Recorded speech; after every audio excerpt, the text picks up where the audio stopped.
This is NASA TV.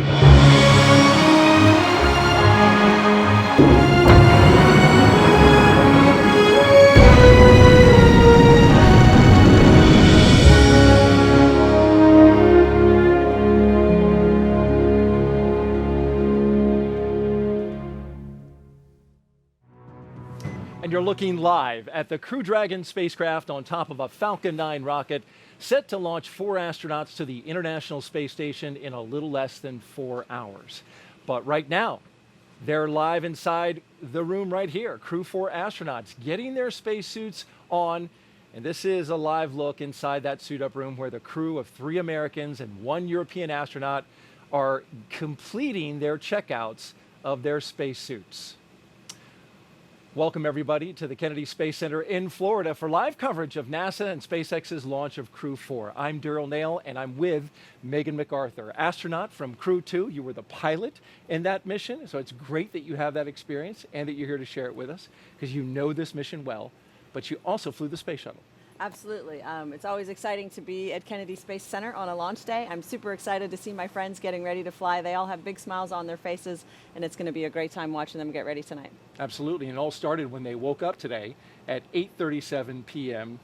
yesterday, because we just rolled over midnight into Wednesday, but it was Tuesday just a few hours ago, and that gets everything rolling.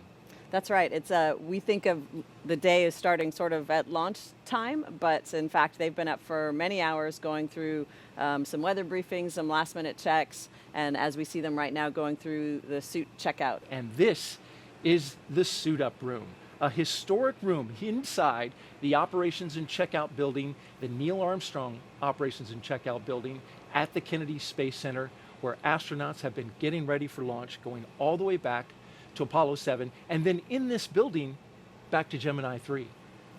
It's it's a great feeling when you walk into the room and you recognize the history that's taken place in that room.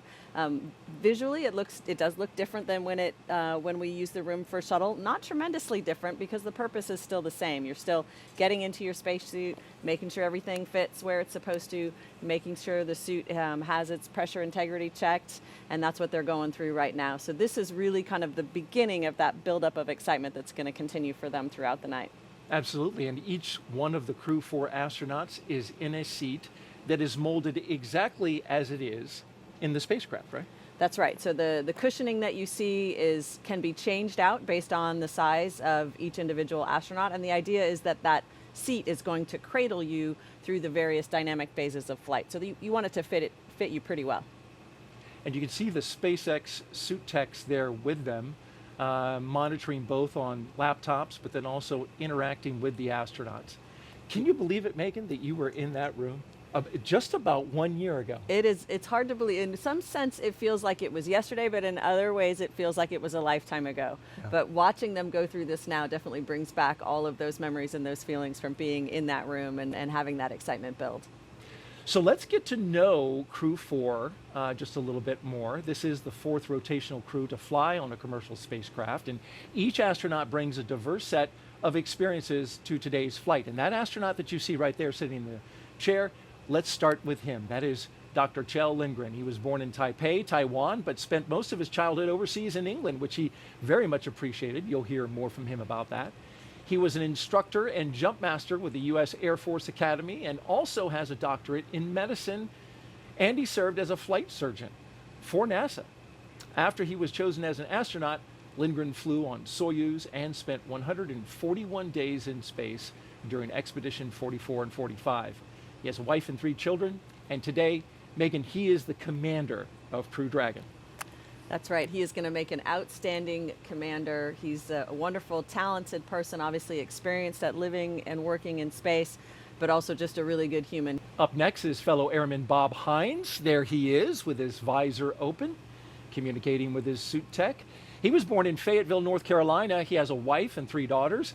He has a Master of Science in Aerospace Engineering and served 21 years in the U.S. Air Force as a test pilot. He was also a fighter pilot. He flew the F-15E.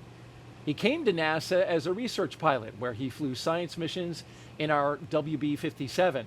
Today, he's going into space for the very first time as the pilot for NASA SpaceX's Crew-4. Megan, you were the pilot for Crew 2. It's a position you know well. That's right. It's an extremely important role, Daryl, as I'm sure you know. Of course, because you did it.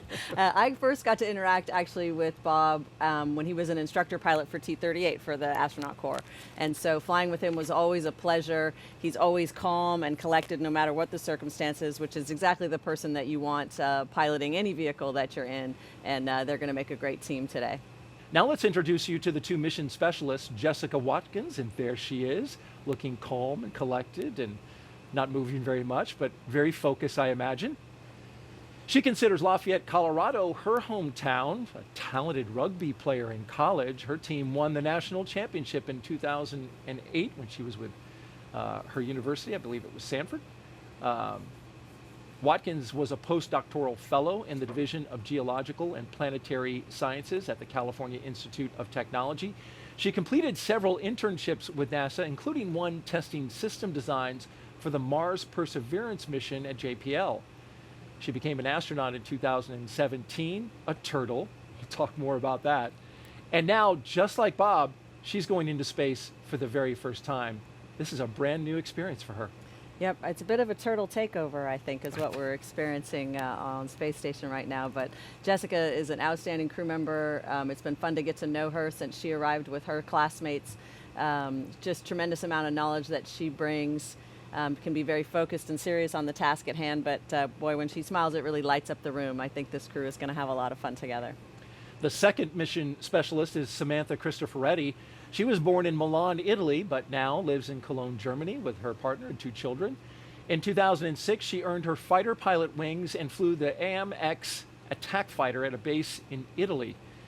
In 2013, Cristoforetti launched into space aboard a Soyuz for a long-duration space flight to the International Space Station, so she has quite a bit of experience aboard station. Several years later, she was awarded the Knight Grand Cross of the Order of Merit from the President of Italy. And today, she returns to space and the space station with Crew 4. Another very impressive resume, but also really just a great person to be around. So they're going to really work well together. They've gotten to spend several months together training and getting to know one another. And I think this mix of experience and skills is going to blend really well and make for a successful crew. So now let's check in with our team monitoring preparations for launch at SpaceX headquarters in Hawthorne, California. We're going to NASA's Dan Hewitt and SpaceX's Jesse Anderson. Take it away. Hey, thanks, Daryl. And hi, everybody. Good evening. I'm Dan Hewitt. Thrilled to be back here at Hawthorne for another crew launch. Yeah, and I'm Jesse Anderson, a production and engineering manager here at SpaceX, and per usual, super excited about Crew 4 today. Welcome to Mission Control in Hawthorne. This is where the teams are staffed around the clock as we count down to liftoff. Now on console or headset and Mission Control are 6 key positions. The mission director is in charge of the room and tasked with making real-time decisions to ensure mission success. The person that you'll hear talking to the astronauts is the crew operations and resources engineer, which you'll hear us refer to as the core throughout the broadcast. The additional positions are focused on vehicle systems, including avionics, navigation and control, software, propulsion, life support, and communication with ground support teams. And NASA has its own team members back in Mission Control Houston. We're going to check in there a little bit later, where they're preparing the space station for Crew Dragon's arrival. And we're going to meet several of those key players when we do check in. Now, today's ride to the space station will take about 22 hours with Dragon flying autonomously the entire way. And just like autopilot on a commercial aircraft, the crew always has the ability to take manual control of the spacecraft if needed. Now, at T-minus 3 hours and 39 minutes until liftoff, let's go to Andy Tran for an update on the launch countdown. How's it going so far, Andy? Things are going good, Jesse. We are coming up on T-minus 3 hours and 30 minutes, and things are going well for launch. At T-minus 4 hours, there was a briefing by the SpaceX launch director, and good news, there's really nothing significant to report on the rocket. Everything is looking really good for tonight. Earlier in the night, the team began clearing the hazard area and buildings around Pad 39A, known as the Blast Danger Area, or BDA. The only people remaining on the pad are the ones needed for ingress of the astronauts, and crew arrival is expected to happen in about an hour. As we look live here at one of the Teslas and members of the media and family members gathering, you can see in the left-hand side, Administrator Bill Nelson, NASA's administrator, former Florida Senator, here in the state of Florida. And next to him is Bob Cabana, the former director of the Kennedy Space Center and current associate administrator, working out of headquarters now, helping Administrator Nelson lead the agency. See Kelvin Manning as well to his right. And here comes Crew 4 down the hallway. All right. On the left, Bob Hines. On the right, Kjell Lindgren, giving a good wave. With those smiles. Great smiles. Jessica Watkins and Samantha Cristoforetti. And there in the elevator they go. Look at all those signatures, Megan. You can see them on the wall. Folks who have supported this program. Yes, I remember that when we got into the elevator, and it's such a good feeling. We don't often get to interact with the thousands and thousands of people that make it possible, and it's so nice to see that just tangible evidence that they're thinking of us, and it reminds us, of course, we all are always thinking of them too, but it's a nice reminder of how large and how dedicated this team is. And now we look at the doors for Crew 4, awaiting their moment with their families before they go out to Launch Pad 39A, a historic pad here where their rocket awaits them, as well as their spacecraft, the Crew Dragon Freedom. And the gull wing doors of the Teslas now opening. There they are. There they are. 4, countdown 1. The astronauts of Crew 4 getting ready to go to space, taking their first steps outside. From left to right, Jessica Watkins, Bob Hines, Kjell Lindgren, and Samantha Cristoforetti. Oh, what do we got here? 1, 2, 3, 4! Nice. And a cheer before they go off to space. How are you guys doing? I like the huddle. That was a nice little touch. Very nice, yes. You're going to KLR from here. And here's that moment, Megan. It's a wonderful moment, just seeing the smiles on the faces of your loved ones, knowing that they're there for you, that they're excited for you. It's really special. Our helicopter will follow the entire way as the convoy pulls out. You can see the SWAT vehicle in the background, and now the families and loved ones come in. Yes, they get that up-close view one more time with their loved ones. And that's really special. Any last little messages you want to share privately, or just hands up against the glass? It's a special moment. And Megan, the plate for on every car of the Tesla is "Go for launch." As we can see, the custom plate. This has become a tradition. Yeah, I like to it. do on the ride out to the launch pad. It's a nice touch. And there goes our convoy rolling out to the launch pad. The last 10 miles, a 20-minute drive.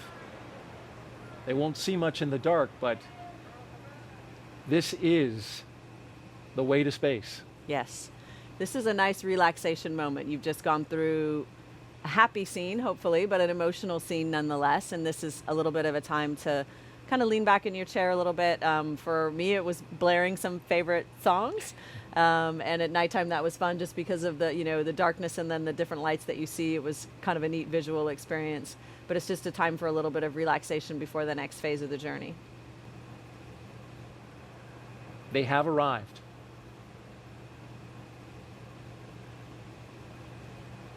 There's been a lot of upgrades to this launch pad, Megan. You flew it and flew out of there under both configurations, both as a space shuttle astronaut and as an astronaut on Crew Dragon.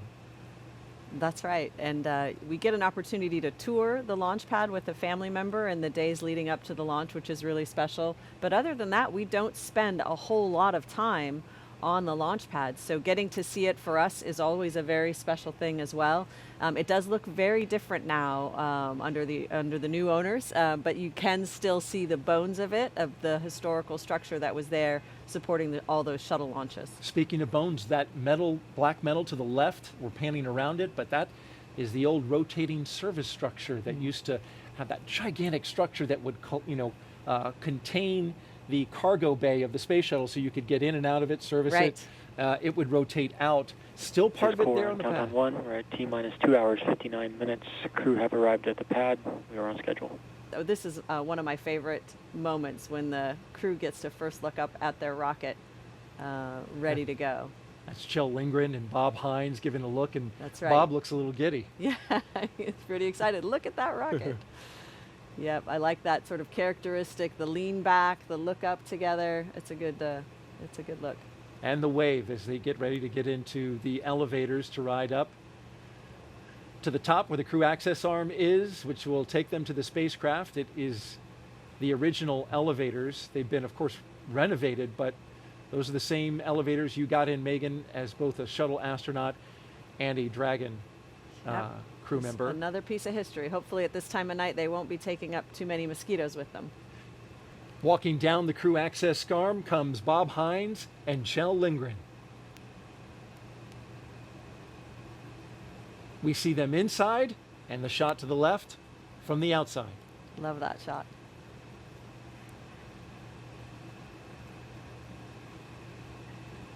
The closeout team not far behind. And here come Jessica and Samantha. They'll Big walk down the smiles. crew access arm with broad smiles. Well, Samantha is saying something, not sure what she's saying, but she is smiling. I think they could about smile their way into space. Just on the energy alone. That's right.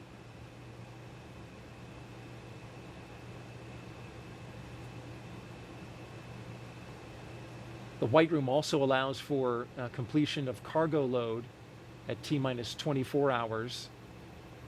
So it has use to both get the astronauts inside the crew capsule and to get that late stowage.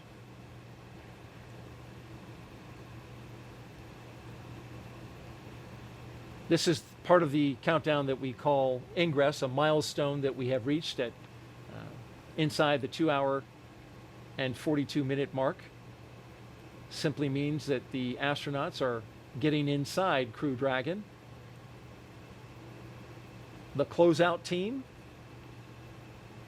surrounds them and is preparing them to go inside. They have covers on their boots that make sure everything is kept clean upon entering the capsule. Samantha flashing us the Crew-4. And so each of the crew members, they're doing the signing. They're also getting what's known as a FOD check, a foreign object debris check, just making sure that they're not bringing any dust, debris, particles, things like that in that could interfere with the umbilicals or any of the different systems, because anything that goes in that capsule is going to space for the next 6 months. Yeah, really exciting to see Jessica Watkins and Samantha Cristoforetti signing their names. And they do have this in the procedure to have the Sharpie ready for them so that they can do this signing before they ingress the Dragon vehicle. It looks like now they both have signed their signatures, and next steps is to start ingressing the Dragon capsule. Yep, we've got Kjell and Bob in already, and when we get a look in through the hatch, the seats are numbered 1 through 4, so when you're looking in from the hatch, it goes from right to left. So that seat all the way on the right will be seat 1, and that's where Samantha Cristoforetti is bound. Just to the left of that is seat number 2. That's the commander's seat, and Kjell Lindgren already seated there. Next to that, the pilot's seat, seat number 3, where Bob Hines is going to be riding uphill, and then Jessica Watkins will be in seat 4 all the way on the left. And these seats have a connection point to the suits. They've got an umbilical, basically a hose almost, that plugs into the leg of the suits, and that provides a couple of really critical functions for the suit. It gives them a hardline connection to communications through the Dragon spacecraft. It also provides the capability to flow just conditioned cabin air to help them stay cool. Performing a similar function to that blue box we saw them carrying earlier. But then one of the really critical ones that all of the different umbilical points can provide is pressurized nitrox, and that's to If these suits need to be pressurized for any reason, we can flow that in. If they're in a depressurized cabin, if there's issue with the atmosphere or anything like that, that suit can provide a pressurized, safe environment for the crew members.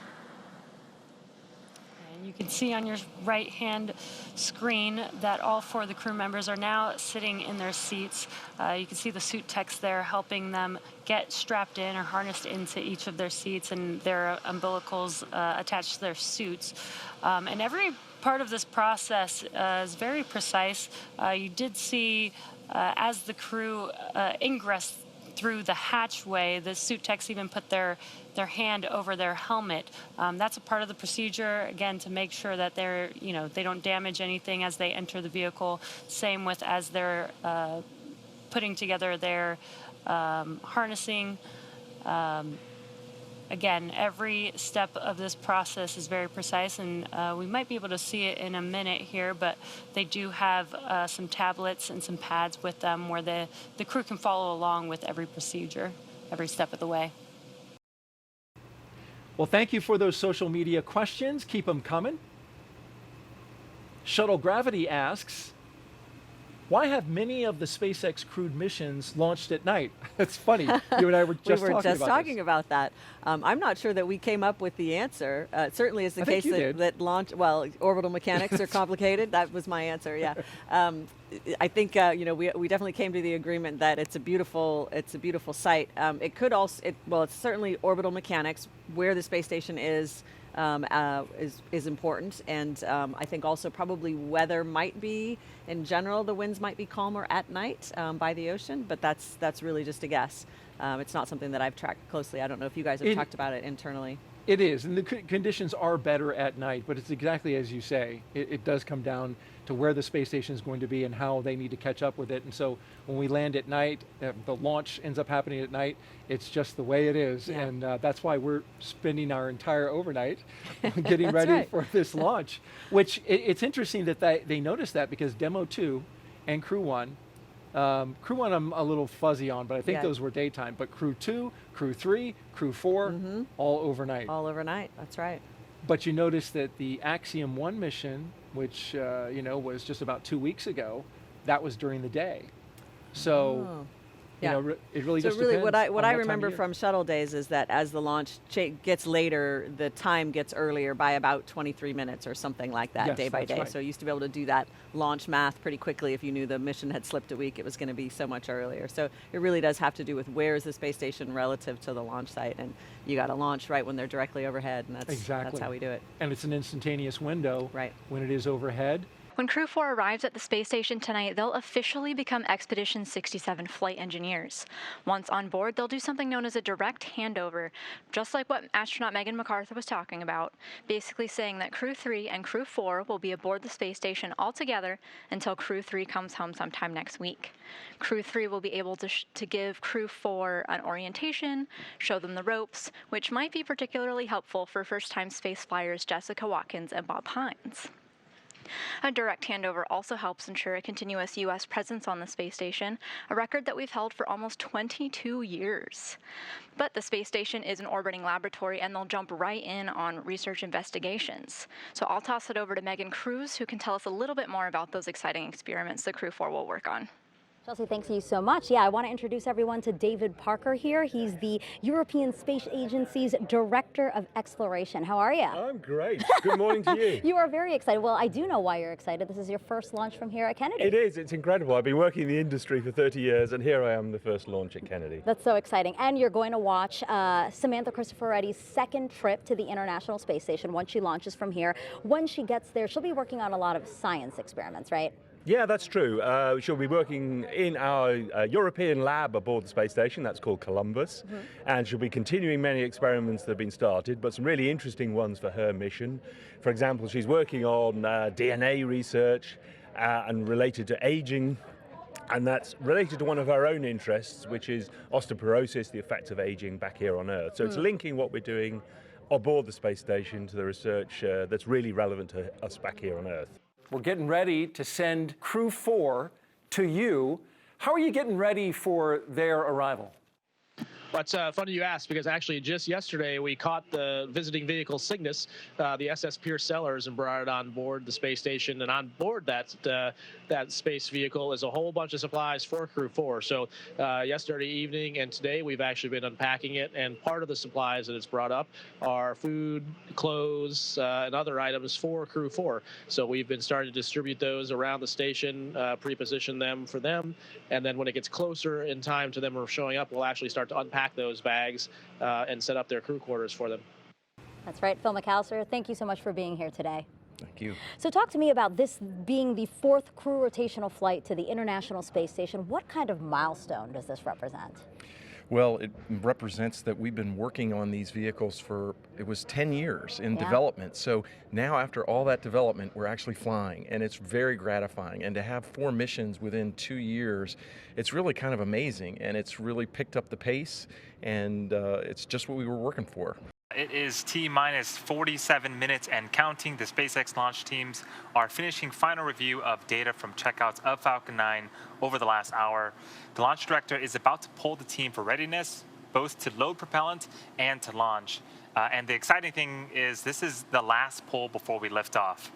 The 7 SpaceX engineers indicate they are go by electronically voting on the online countdown procedure. The launch director also checks in with Dragon mission director and NASA launch manager to make sure that they are also ready. We are proceeding with the crew arm movement. So that access arm that is adjacent to the vehicle, that's going to start to move to its launch position. Operators in Fire 4 and CCX. The control will be in a lockdown state until launch escape system is disarmed.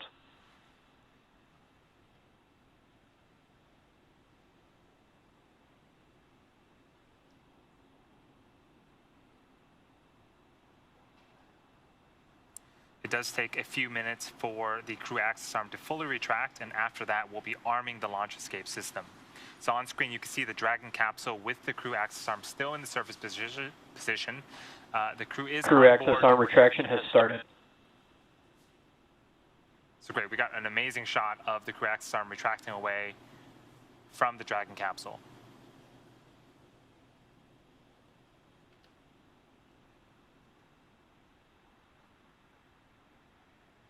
So again, this is going to take a few minutes to fully retract, and then the next major activity is going to be arming that launch escape system of the Dragon vehicle. So far, weather and range continue to be go for launch. We are monitoring the clearance area around the launch pad as well as air and sea space around the flight corridor.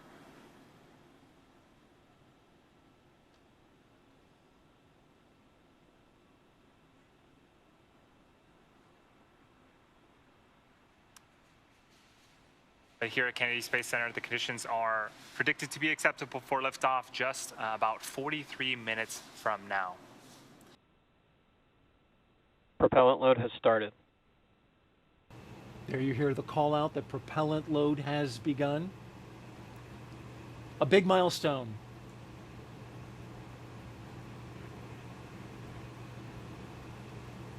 As we are sitting at T-minus 34 minutes and counting, but you were saying, Megan, yeah, so it's nice to have some new faces, quite frankly, Yeah. and to hear some new stories. And like I said, though, we really did not work with them. They worked exclusively on the Russian segment.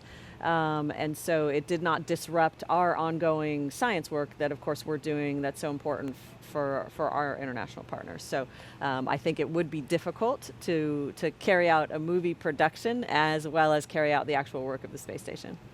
just another example of the continued private use of the International Space Station, and I guess you didn't photobomb their shot? I did not, no. I stayed Okay. safely behind the camera or in the other room entirely. We are now T-minus 33 minutes, 57 seconds and counting away from the second launch of a Crew Dragon with people on board in 2022. Today will begin the next 6-month rotation mission to the International Space Station. The launch escape system is armed. That happened just before we started loading the propellant onto Falcon 9. The Dragon capsule, though, it was loaded with its propellants about a week and a half ago, just a few miles down the road at a facility SpaceX calls Dragonland. In order to fly, Dragon needs a fuel and an oxidizer. So for the fuel, SpaceX uses monomethyl hydrazine, or MMH. and nitrogen tetroxide, or NTO, for its oxidizer, and together, those propellants feed the Draco engines that maneuver Dragon on orbit. All right, we're coming up on 2 minutes until liftoff, standing by for stage 2 LOX load being completed.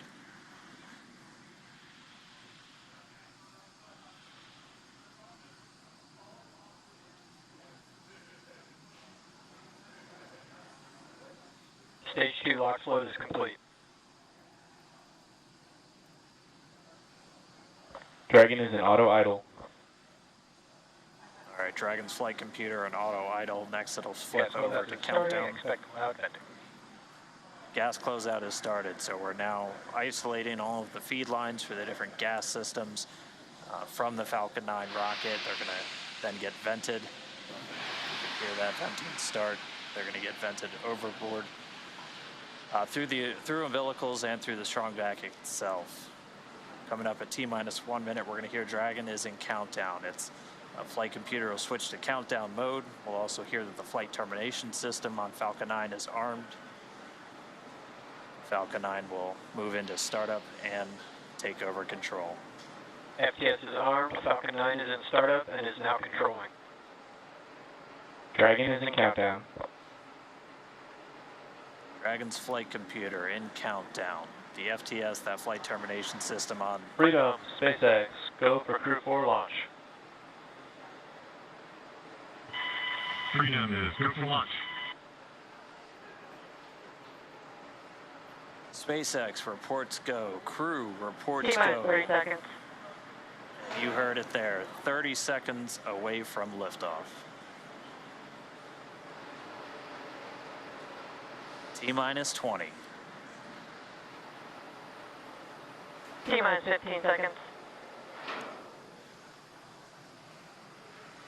10, 9, 8, 7, 6, 5, 4, 3, 2, 1, 0.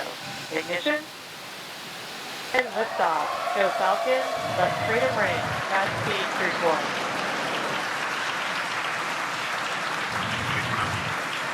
Vehicle pitching downrange. Copy 1 Alpha. Freedom soars and the Dragon flies forth. Vehicle already pitching downrange. All 9 Merlin engines have Stage lit. 1 propulsion is nominal. Getting good performance on stage 1 propulsion already.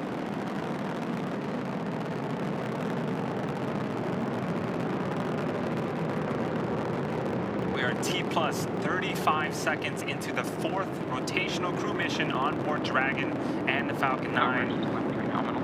The 9 Merlin 1D engines on the first stage are beginning to throttle down. Stage 1 throttle down. In preparation for max Q. This is where the vehicle will experience the highest amount of aerodynamic pressures, so we'll throttle down the engines in preparation for that event. Vehicle is supersonic. All right, so we've passed the speed of sound. We're already Max Q. And there's our call out for max Q. Stage 1 throttle up. So right after max Q, we will begin to throttle those engines up again. Copy 1 Bravo. And 1 Bravo, so we're in the second and final abort mode for the first stage. Continuing to get good performance though. The crew already pulling in excess of 2 Gs.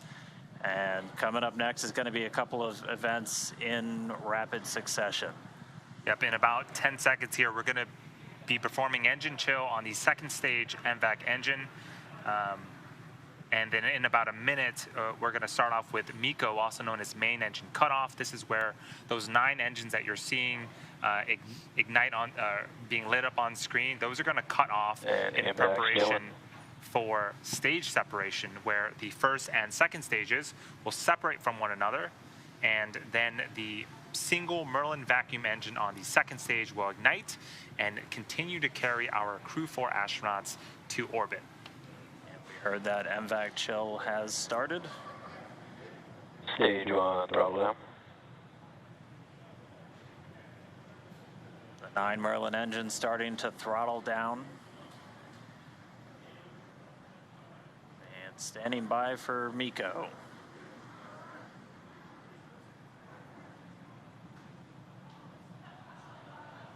and MECO. Stage separation confirmed. So MECO, stage separations confirmed. And ignition. We see that Copy, second 2 Alpha. stage, engine light. We're in 2 Alpha, the second abort mode. The second stage is lit, continuing to carry the Crew-4 astronauts onto orbit. And this is a fantastic view. On the left-hand side, this is the first stage, now separated from the second stage, but it's still being illuminated by that single Merlin vacuum engine on the second stage on the right-hand side of your screen. So right now, the first stage is making its way back to Earth to attempt its 4th landing on our drone ship, a shortfall of gravitas. The crew is on the opposite side of the engine that you see on the right-hand side of the screen. They are continuing with their journey to outer space. Seeing good performance on that lone Merlin vacuum engine on the second stage. The cruise G-load dips right when we hit that separation event, and it's going to continue to build up now. Just heard acquisition of signal Bermuda. That means we're now... SpaceX, nominal trajectory. Freedom copies, nominal trajectory. That was our guidance, navigation, and control officer. Nominal trajectory. Dragon's pointed in the right direction, continuing its flight to orbit. We heard Bermuda called out. That's one of the ground stations now receiving telemetry from the Dragon as it continues its path uphill. So we'll have the dueling boxes here for a while as the first stage makes its way down. That second stage going to continue firing until about a little over 8 minutes into the flight. Doing the heavy lifting now. The first stage has a couple of events itself in order to land on our drone ship. So at T plus 7 minutes and 25 seconds, it's going to start its entry burn. It's going to be one of 2 burns. This is where 3 of the 9 Merlin engines SpaceX, nominal trajectory. on the first stage will relight and burn for about 30 seconds in order to slow the vehicle down before hitting the denser parts of the Earth's atmosphere. Acquisition of signal, New Hampshire. All right, now on the New Hampshire ground station, another call out there from our guidance, navigation, and control officer, nominal trajectory. Second stage continues to power. Call out just then, propulsion is nominal, the engine performing as expected. Crew pulling a little more than 1.25 Gs right now. Again, that's going to continue to ramp up, peaking just before we get to that second stage cutoff. Yep, this single engine here, Dan, can produce over 220,000 pounds of thrust in the vacuum of space, so they are definitely feeling it. And we're already about 200 kilometers in altitude. Dragon, SpaceX, nominal trajectory. Freedom copies, nominal trajectory. Great call out that we are headed in the direction that we need to, and we just heard from Kjell, the commander. And we should get one more of those trajectory check-ins in about 30 seconds from now. And then we'll start to hit our events in rapid succession as the first stage continues to make its way back home. And the second stage will start to wrap up its job of delivering these astronauts into orbit.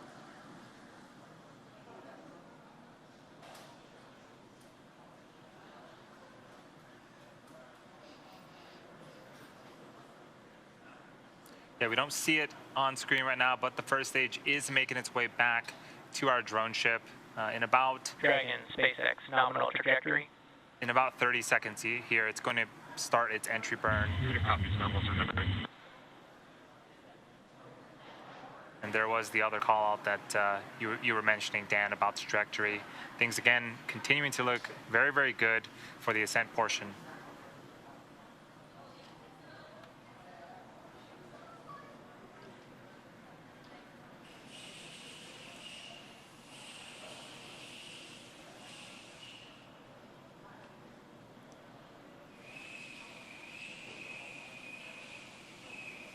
Stage 2, flight termination system. So for those just joining us, we are just under 8 minutes into flight. We have 4 astronauts as part of the Crew-4 operational mission. You can see on the left-hand side, this is our first stage with 3 of 9 Merlin engines reignited and slowing down the first stage before we hit the denser parts of the Earth's atmosphere. So this first stage has one more burn left. That's going to happen just before the T+9 minute mark, and then we'll attempt landing for the 4th time on our drone ship that's currently parked in the Atlantic Ocean.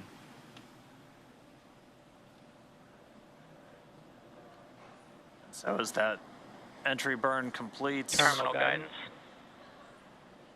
we're in the final stages of the second stage's flight into orbit. We're about to pass through several of the different abort phases, which essentially correspond to areas along the very northeastern seaboard of the U.S. and then across the Atlantic and off the coast of Scotland. But continuing to get call-outs that stage 2 propulsion is nominal. Copy, Shannon. And the call-out of Shannon, Ireland, that's indicative of our final abort zone. And after this second stage engine shuts off its engine, we are going to be listening for the confirmation of a good orbit, which tells us that the crew and Dragon are where they need to be in orbit. Landing burn. Dragon, SpaceX, nominal orbit insertion. And that was the call out that we wanted on the second stage. Here's a fantastic view We're glad to be in orbit. of the Dragon, first stage. SpaceX launch escape system is disarmed. Fantastic view of the first stage. Landing legs have been deployed, returning back to Earth for a 4th time. And just like that, a 4th landing as part of the Crew-4 mission.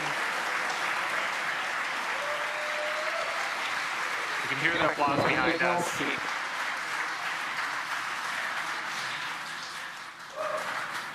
But prior to this, Acquisition signal, Newfoundland.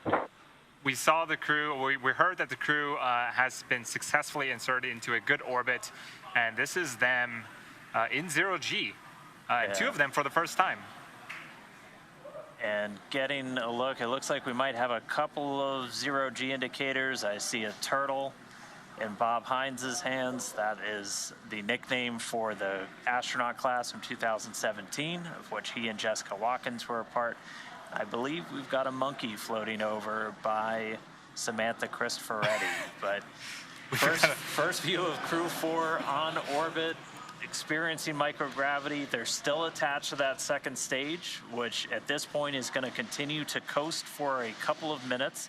It's got small reaction control thrusters on the upper part of the second stage that can be used to cancel out rates, essentially making sure that they're on a stable coast before we get to that separation event, after which we'll see Dragon Freedom flying free for the first time.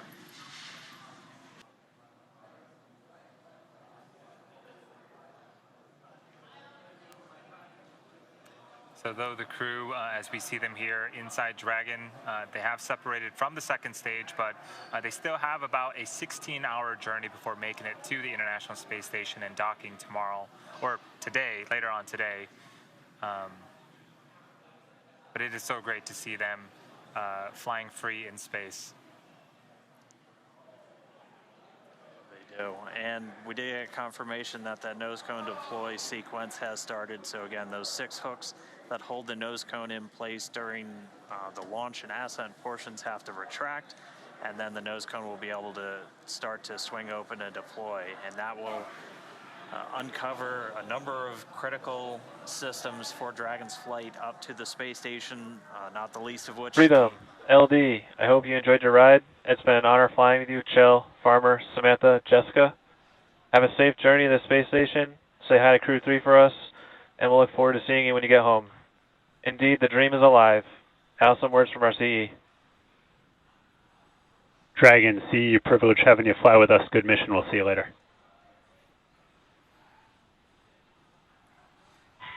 Hey, and from Freedom, we want to thank a big thank you to SpaceX, the Commercial Crew Program, and specifically the Falcon 9 team for a great ride. It is a privilege to get to fly this new vehicle, the Crew Dragon Freedom, to orbit. Huge thanks to the teams that assembled and prepared her for flight. We're feeling great and looking forward to the view.